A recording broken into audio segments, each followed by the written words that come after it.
함께 나눌 말씀은 잠언 13장 20절부터 25절까지 말씀입니다. 잠언 13장 20절부터 25절까지 말씀 같이 읽겠습니다. 지혜로운 자와 동행하면 지혜를 얻고 미련한 자와 사귀면 해를 받느니라. 재앙은 죄인을 따르고 선한 보응은 의인에게 이르느니라. 선인은 그 산업을 자자손손에게 끼쳐도 죄인의 재물은 의인을 위하여 쌓이느니라. 가난한 자는 밭을 경작함으로 양식이 많아지거니와 불의로 말미암아 가산을 탕진하는 자가 있느니라. 매를 아끼는 자는 그의 자식을 미워함이라. 자식을 사랑하는 자는 근실이 징계하느니라. 의인은 포식하여도 악인의 배는 줄이느니라. 아멘. 오늘은 하나님이 다스리는 세상이라는 제목으로 말씀을 나누도록 하겠습니다.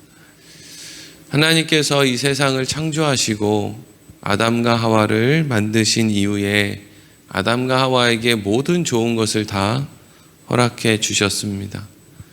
그런데 아담과 하와는 하나님이 모든 것을 좋은 것을 허락해 주셨을 때 그것을 가지고 하나님의 은혜, 하나님의 사랑으로 나아가지를 못하고 우리도 하나님과 별로 다를 게 없네, 내가 하나님이지 뭐 라는 식의 스스로 신이 되고자 하는, 하나님 필요 없다라고 하는 그런 마음을 먹게 됐습니다. 우리 그리스도인들 안에도 가장 무서운 생각이 뭐냐면요, 이 정도 살면 하나님 필요 없네, 이 정도 살면 이제 하나님 말씀, 기도하는 거, 말씀 보는 거, 신앙생활 하는 거, 이 정도 살면 필요 없네, 이제 적당하게 하면 되네 라고 하는 생각을 가장 조심해야 됩니다. 그러다 아담과 하와가 망한 거거든요. 그래서 아담과 하와가 하나님 앞에 범죄했고, 그래서 하나님께서는 아담과 하와에게 사실 성경 말씀을 보면 아담에게 주신 벌과 또 하와에게 주신 벌 이렇게 따로따로 주시는 것 같은데, 사실 그 아담과 하와가 한 몸이기 때문에, 함께 살기 때문에 여인에게 아이 낳는 고통을 준다고 해서 여인만 고통스럽고 그 기간 동안에 남편은 고통스럽지 않습니까? 그게 다 고통스러운 거거든요. 또 남편이 땀을 흘리며 수고해야 먹고 사는 것과 아내는 무관합니까? 그렇지 않거든요. 다 이제 서로에게 준 재앙이지만, 벌이지만 사실 그게 함께 살아가기 때문에 둘 다에게 찾아오는 어떤 인생의 고난과 문제가 됐단 말이죠. 어쨌든지 하나님께서 아담에게 이제 벌을 주셨는데 그것이 무엇이냐? 제가 창세기 3장 17절부터 19절까지 한번 읽어보겠습니다. 아담에게 이르시되 내가 내 아내의 말을 듣고 내가 내게 먹지 말라 한 나무의 열매를 먹었은즉 땅은 너로 말미암아 저주를 받고 너는 내 평생에 수고하여야 그 소산을 먹으리라. 땅이 내게 가시덤불과 엉겅퀴를 낼 것이라. 내가 먹을 것은 밭의 채소인즉 내가 흙으로 돌아갈 때까지 얼굴에 땀을 흘려야 먹을 것을 먹으리니 내가 그것에서 취함을 입었음이라. 너는 흙이니 흙으로 돌아갈 것이니라 하시니라. 아멘. 하나님이 아담에게 첫 번째는 뭘 말씀하셨습니까? 이전까지는 에덴 동산에서 땀 흘리지 않고도 그냥 편안하게 먹고 살았는데 이제는 네가 땀을 흘리면서 평생 수고해야 먹고 살 수 있을 것이다, 이것이고요. 또 하나는 그렇게 열심히 수고하며 살아도 너의 인생에는 가시덤불과 엉겅퀴가 찾아올 것이다. 그러니까 일하면 무조건 소득이 얻는 게 아니라 때로는 일을 열심히 하는데 거기에서 소득이 얻어지지 않을 때도 있다는 거예요. 막 태풍이 분다거나 가뭄이나 홍수나 이런 일들, 우리가 예측하지 할 수 없는 일들, 그리고 다 괜찮은데 갑자기 아담의 몸이 아프다든지 이런 것도 일종의 엉겅퀴, 가시나무 같은 것들이 찾아오는 것이라고 할 수가 있는 것이죠. 그래서 하나님께서는 그러한 인생을 이제 허락하신 다음에 에덴 동산에서 쫓아내셨는데, 사실 인간에게는 이러한 하나님의 재앙이 어쩌면 하나님께로 돌아갈 수 있는 중요한 이런 발판이 된다라는 것을 우리가 알 수가 있는 것이죠. 그래서 하나님께서 아담에게 수고해야 먹을 것을 먹을 수 있고, 또 그럼에도 불구하고 가시덤불과 엉겅퀴를 또 얻게 되는 그런 인생을 살지만, 그런 일이 없으면, 그렇게 수고하는 일이 없으면, 또 가시덤불과 엉겅퀴를 만나는 일이 없으면 인간이 하나님을 찾겠나 라고 하는 생각을 해볼 때, 이것이 하나님이 주신 그냥 단순한 고통을 주기 위한 벌이 아니라 하나님께서 어떤 면에서는 사람들을, 하나님의 백성들을 부르시는 하나님의 신호라고 할 수 있구나 라는 것을 알 수가 있는 거예요.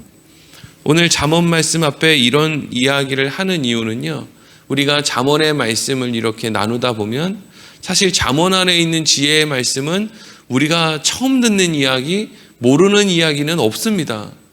다 들어본 이야기, 그렇게 마땅히 살아야 되지라고 고개가 끄덕여지는 이야기들이 잠언 안에 있는 말씀이거든요.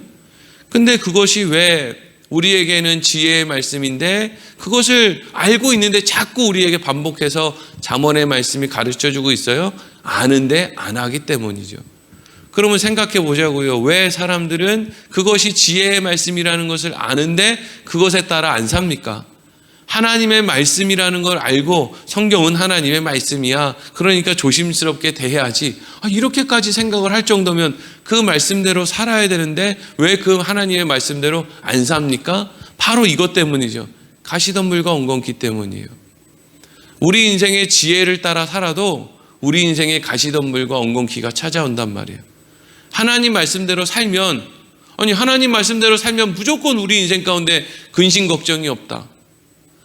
내가 하나님 말씀대로 살고 믿음으로 살고 신앙생활 잘하면 다른 집은 다 가뭄이 와도 우리 집은 가뭄이 안 온다. 다른 집은 다 홍수가 나고 비바람이 불어도 나는 괜찮다. 다른 집은 나이 먹으면 다 몸이 아프고 기억력도 흐려지고 관절도 상하고 하는데 예수 믿는 우리 집은 괜찮다.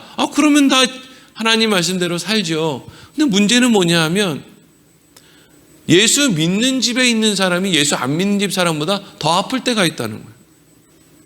더 아프다는 거죠. 예수 믿는 사람들은 더 부유하고 이랬으면 좋겠는데 예수 믿는 사람들이 더 가난한 경우가 많단 말이죠. 초대교회에 보면 예수 믿는 사람들 다 순교한단 말이에요. 이 순교가 뭐예요? 잡혀가서 다 죽임을 당한다는 거잖아요. 그러면 도대체 이런 일이 일어나는데 누가 하나님 말씀대로 사냔 말이에요. 하나님 말씀대로 사는 게 꼭 손해보는 것 같은데, 지혜라는 걸 알지만 왜 사람들이 왜 그 지혜를 따라 살지 않습니까? 이런 생각 때문이죠. 세상은 달라. 살아보면 그 성경이 이야기하는 지혜, 세상이 말하는 지혜, 뭇 어른들이 이야기하는 지혜를 따라 살면 손해봐.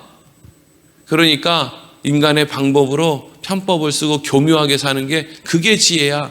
이런 식의 생각을 먹는다고요. 왜 그렇다고요? 우리 인생 가운데 가시덤불과 엉겅퀴가 찾아오기 때문이죠.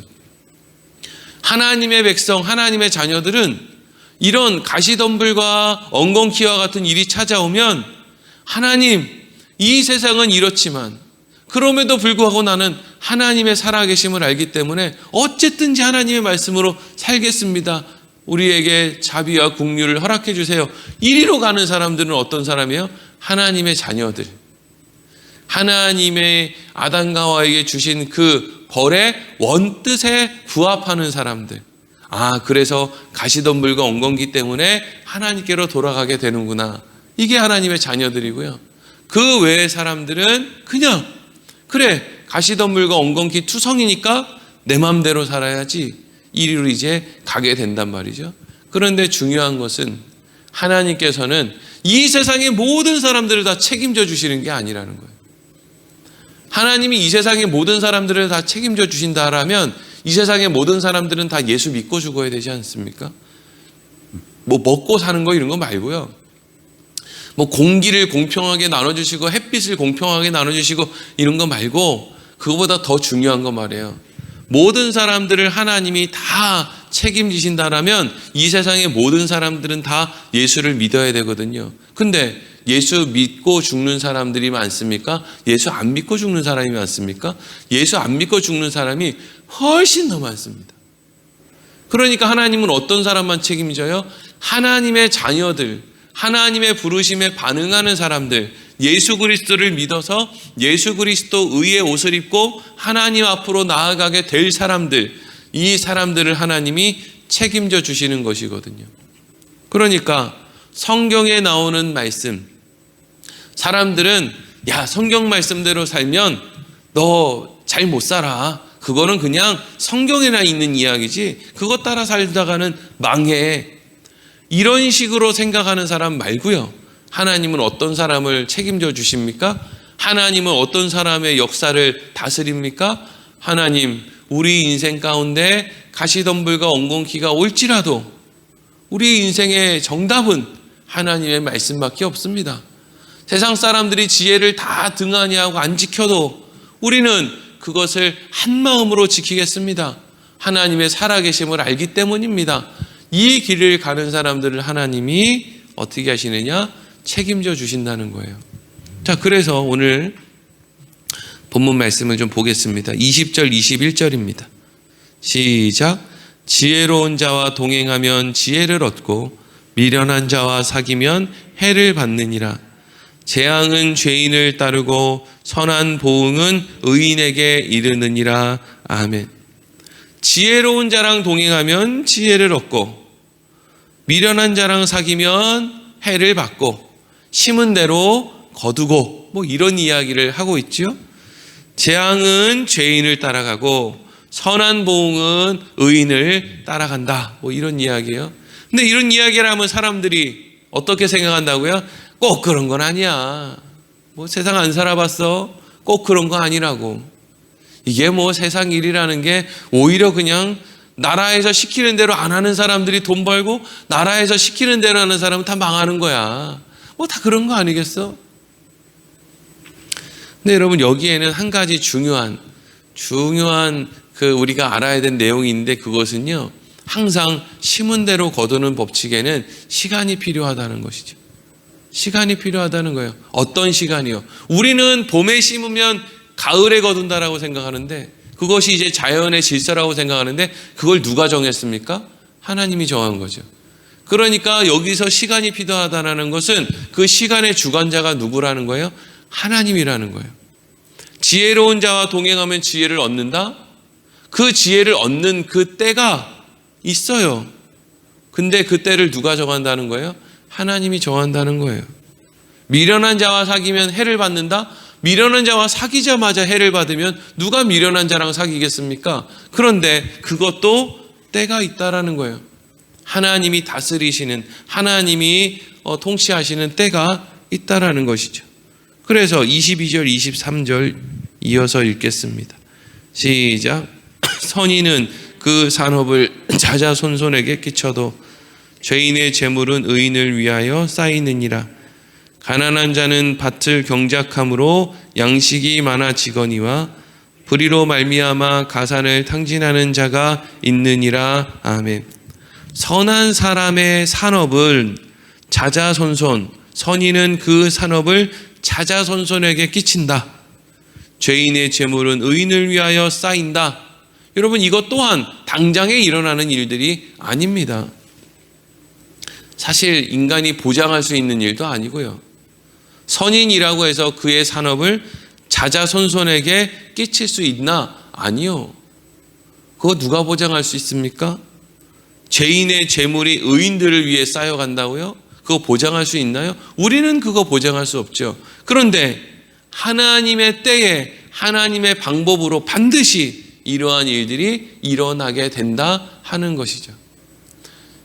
이스라엘 백성들이 출애굽할 때, 출애굽하는 그 자체도 놀라운 기적이었는데, 출애굽할 때 하나님이 아브라함과 하셨던, 그 전에 하셨던 약속을 하나 지켜주시는데, 그게 뭐냐면요, 애굽 사람들이 출애굽하는 이스라엘 백성들에게 재물을 주게 되는 거예요. 이스라엘 백성들이 가져가는데 아무 말 안 하거나 아니면 자기들 손으로 이스라엘 백성들에게 재물을 주거나 하던 것이죠. 하나님의 때가 되니까 애굽 사람들이 그렇게 열심히 모아놓았던 재물이 이스라엘 백성의 것이 되죠. 근데 이것을 누가 예측이나 했겠습니까? 아무도 예측할 수 없는 거죠. 어떻게 노예가 주인의 것을 훔쳐갈 수가 있어요? 말도 안 되는 거지. 근데 출애굽할 때 이스라엘 백성들이 애굽 사람의 재산들을 아주 많이 가지고 출애굽을 하거든요. 이게 일종의 뭐예요? 죄인의 재물은 의인을 위하여 쌓인다는 이야기죠. 하지만 이게 언제 일어난다고요? 하나님의 때에 일어난다고요. 그러니까 하나님의 때에 일어난다는 것은 하나님이 다스리시는 하나님의 방법으로 역사가 흘러간다라는 것을 의미하는 거예요. 하나님이 책임지신다라는 것이죠. 가시덤불과 엉겅퀴를 두려워하지 않고 하나님이 말씀하시는 지혜를 따라 사는 사람들의 인생을 하나님이 책임져 주신다 하는 거예요.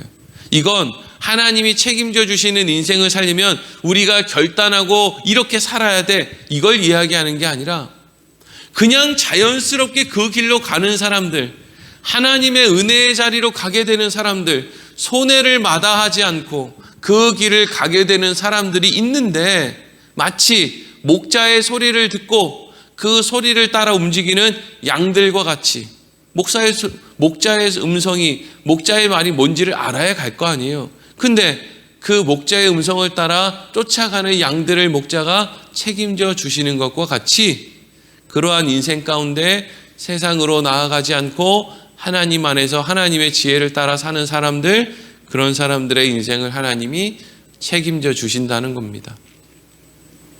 그래서 24절 읽겠습니다. 시작. 매를 아끼는 자는 그의 자식을 미워함이라 자식을 사랑하는 자는 근실이 징계하느니라. 아멘. 그래서 여러분, 그냥 24절을 단순히 그냥 가볍게 읽으면 자식을 그렇게 오냐오냐 하지 말고 자식을 이렇게 잘 훈계를 하면서 때론 매를 들면서 가르칠 건 가르쳐야 된다, 뭐 이런 내용 아니겠습니까? 근데 사실 이 24절은요, 일반적으로 부모들이 자식에게 매를 드는 그런 행동을 의미하는 게 아닙니다. 일반적으로 부모가 자식에게 언제 매를 들죠? 공부 안 할 때. 여러분, 공부 안 할 때는 때리는 게 아니에요. 얘가 공부를 안 하면요, 그래 넌 기술 배우면 된다, 그래 너는 그냥 어디 뭐 공부 안 해도 되는 직업 그거 얻어서 살면 되지, 뭐 그건 여러분 혼낼 일이 아닙니다. 그 머리가 아버지 닮아서 안 돌아가는 걸 어떻게 하냐고요. 두드러 맞는다고 그게 돌아갑니까? 예? 감정이나 상하지? 그냥 공부 안 하면 안 하는 거예요. 때린다고 될 것 같으면요, 걔는 안 때려도 됐습니다. 애매하게 때려서 애매한 성적을 거두고 애매한 대학에 가서 애매한 직장 얻으려고 변두리로 돌아가는 거, 그거 부모가 애들 인생을 힘들게 만드는 거예요. 그냥 공부 못하는 애들은 기술 가르치면 돈도 더 많이 벌고요, 훨씬 더 거기 기술 먼저 배우니까 인정도 받고요, 훨씬 낫습니다. 지금 뭐 또 엉뚱한 얘기를 하고 있는데, 그러면 뭐 때문에 부모가 매를 들어야 되느냐? 이것 때문에 매를 들은 거죠. 얘야, 손해봐도 지혜를 따라 살아야 된다. 얘야, 엉겅퀴가 가시덤불을 만나도 너는 절대로 세상 방법 따라가면 안 된다. 우리는 하나님의 자녀요, 하나님의 백성이다. 다른 데로 갈 수 없다. 이거 가지고 매를 드는 거란 말이에요. 주일날 교회 안 나가면 매를 드는 거예요. 시험 치러 간다고, 뭐 공부한다고, 뭐 어디서 뭐 돈 번다고, 뭐 어떻게 한다고, 난 주의를 지키지 않고 난 어디 가겠습니다, 그럼 두드러 맞는 거예요. 왜? 여러분, 공부하고 안 하고 이런 거는요, 어느 정도 나이가 먹으면 세상에서 자기들 위치와 세상에서 먹고 사는 일을 자기들이 먼저 걱정하기 때문에 공부할 애들은 하고요, 기술 배울 애들은 배우고 그냥 본능에 따라 지들 먹고 사는 건 하는 거예요. 안 때려도 한다고요. 근데 하나님의 말씀, 지혜를 따라 사는 일, 엉겅퀴와 가시덤불을 두려워하지 않고 믿음의 길을 걷는 거는요, 어려서부터 매를 들고 훈련시키지 않으면 이게 몸에 익지를 않아요. 그렇게 쉬운 일이 아니란 말입니다. 그러니까 물론 매를 때린다고 해서 무조건 애들이 무슨 뭐 믿음의 길을 걷는다, 그렇게 이야기할 수는 없지만 우리 인생의 최소한 뭐가 중요하고 뭐가 중요하지 않은지 그 정도는 알아야 될 거 아닙니까? 요즘에 뉴스만 틀면 연신 무슨 뭐 달러가 오른다, 무슨 뭐 부동산이 뭐 어떻게 떨어진다, 세계 경제가 위태롭다. 아이 그러니까 또 기독교 방송에서 덩달아 어렵다, 성도들이 뭐가 어렵다, 힘들다. 이런 정신 나간 사람들이 어려워야지. 어려워야 될 거 아니에요. 교회 교인들이 다 도망가는데. 우리는 할렐루야 해야 되는 일 아닙니까? 사실 이게 모여서 하나님 세계 경제를 좋게 해달라고 지금 무슨 뭐 구국기도에 할 일이에요. 이게 할렐루야하고 감사한 일이죠. 예전에는 우리 믿음이 좋았잖아요. 가시덤불과 엉겅퀴가 막 우리 삶 가운데 에워싸니까 힘들고 어려우니까 믿음이 좋아졌잖아요. 하나님께 돌아가는 사람들이 많이 있었잖아요. 나라가 힘들고 어려우면 좋은 점이 있죠. 왜? 그 가운데 하나님께로 나아가는 사람들이 있을 거 아닙니까? 그럼 이대로 갔으면 좋겠어요? 지금보다 훨씬 더 잘 먹고 잘 살았으면 좋겠어요? 그러면 우리 자녀들의 믿음은 부모도 안 가르칠 건데 인생에 어려움도 없으면 어쩌라는 거예요? 다 죽으라는 거예요? 나만 천국 가면 되는 거예요? 나는 옛날에 어려워서 무슨 뭐 고무신도 없이 살아가지고 뭐 교회를 뭐 가는데 뭐 몇 리를 걸어가고, 아니 나는 그렇게 어려운 삶을 사는 엉겅퀴와 가시덤불의 축복을 통과해서 나는 믿음을 얻었는데, 우리 자녀들은 가시덤불도 치워주고 엉겅퀴도 치워주고 다 깨끗하게 만들어 놓고 그래 놓고 죽이겠다는 겁니까? 기독교인들이 어디에다가 관심을 두고 무엇을 중요하게 생각을 해야 되는지 이것에 대해서는 별 관심이 없는 거죠. 그냥 편안하게 오늘 하루 먹고 사는 게 그게 최고같이 느껴지는 거죠. 망하는 겁니다, 여러분. 하나님이 책임지시는 인생을 벗어나는 겁니다. 하나님이 책임져주는 인생은 필요 없고요. 저는 세상이 나를 책임져주는 인생으로 가겠습니다. 그리로 가면 안 된단 말이죠. 25절 마지막으로 읽겠습니다. 시작. 의인은 포식하여도 악인의 배는 줄이느니라. 아멘. 여러분, 성경이 이야기하는 포식, 만족이라는 것과 또 악인의 배가 줄인다, 궁핍하다 라고 하는 가장 근본적인 구분점, 차이점은요, 영생입니다. 영생이 없는데 암만 먹으면 뭐예요? 배고플 건데. 오래 살면 뭐예요? 어떤 사람이 1000년 살면 뭐합니까? 1000년이 오잖아요. 우리도 오지 않습니까? 우리도 그때가 오지 않습니까? 오늘 이제 노예하러 가는데, 노예하러 가는데도 뭐는데 어제 또 연락이 왔어요. 우리 그 회의록 서기 목사님 어머니가 돌아가셨다고. 이 회의록 서기 하는 그 목사님이 장인 장모도 아픈데 어머니도 아프고 이래서 막 여기도 병원에도 데리고 가고 저기도 어머니도 병원에 모시고 가고 이래서 한참 어려웠어요. 근데 이제 어제 통화를 했거든요. 제가 석이니까 그분이 이제 이게 장례식장이 어디고 뭐 이런 것도 이제 이야기를 해줘야 되니까. 근데 이제 그분이 통화를 하면서 그렇게 힘들고 여기도 가고 저기도 가고 바빴는데 어머니가 돌아가시는 그 날이 오기는 오네요. 그러니까 그게 너무 섭섭하고, 그때 살아계실 때는 모시고 다니는 게 바쁘고 힘들었겠죠.